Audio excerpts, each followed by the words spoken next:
Hello, good morning po sa inyong lahat yan mga kabukid. Yata karon mga kabukid sa Inabanga Public Market mga kabukid. Kay atong ipakita sa inyo dyan lahat mga kabukid ang aming palengke mga kabukid para makita ng lahat mga kabukid kung gaano ka-improvement ang ato ang Inabanga Public Market ngayon mga kabukid.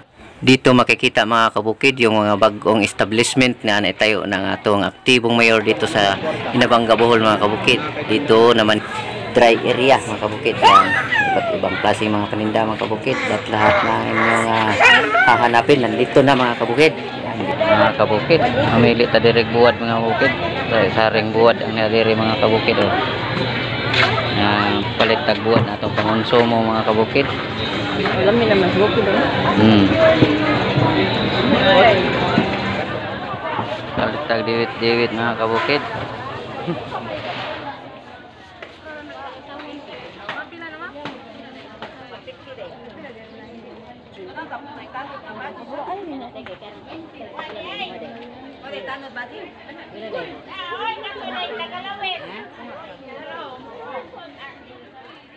Kini naman mga kabukid ang bagong establishment ng wet market mga kabukid na hapit na gyud ablihan mga kabukid. Mas lalong mahapsay kining ato ang palengke diri mga kabukid pag na open na kunti na lang gyud mga kabukid at mahapsay na ang tanan diri sa ato ang merkado diri sa Inabanga mga kabukid. Yan mga kabukid. Diri namang area mga kabukid, diri naman ato makikita ang klaseng mga lamas or mga ricados sa atong mga lulutuin mga kabukid. Mga kabukid, dito naman banda yung ating prutasan dito sa Inabanga mga kabukid. Talagang orange na orange mga kabukid. Yan, makapamili ka kung anong gusto mong prutas dito mga kabukid. Dito naman mga kabukid natin makikita ang mga sari-saring mga paninda mga kabukid na gamit natin sa ating atong mga dodlong gagamitin.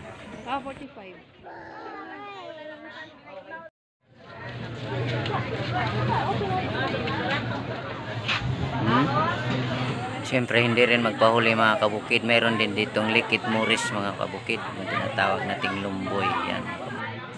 Dirian naman dapit mga kabukid. Yan, may mga gulay na display mga kabukid. Mayroon din dito sa kabila mga ukay-ukay. Yan mga kabukid, yung ating abot kaya nating bulsa mga kabukid. Yan, nandito naman yung kuan talaga yan mga kabukid. Brand yung damit yan dyan. Yan, talagang maganda ang pagka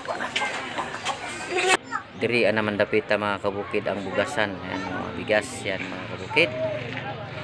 Ang dating dito mga kabukid, wala na, hindi na mababasa sa ulan. Yan. Mga itlog naman yan, maraming itlog yan mga kabukid. Ito yung bagong building na pinapatayo nila mga kabukid. Yan, no? Yan.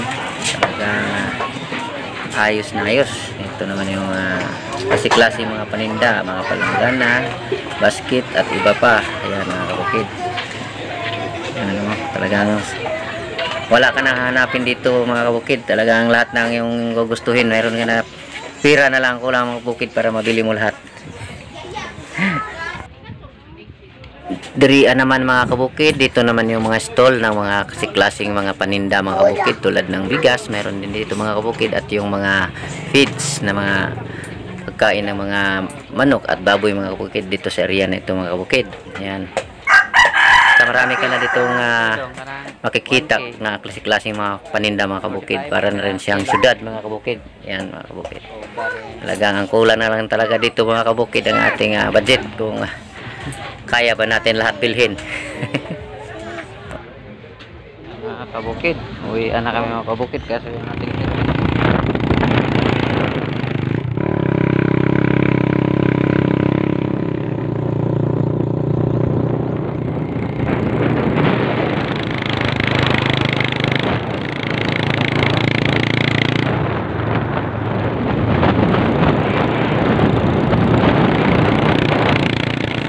yun lang ating vlog for today mga kabukid. Hantod sa sunod na itong pagkikita sa atong videos mga kabukid. Bye bye guys, and thank you so much sa lahat ng support. Bye bye.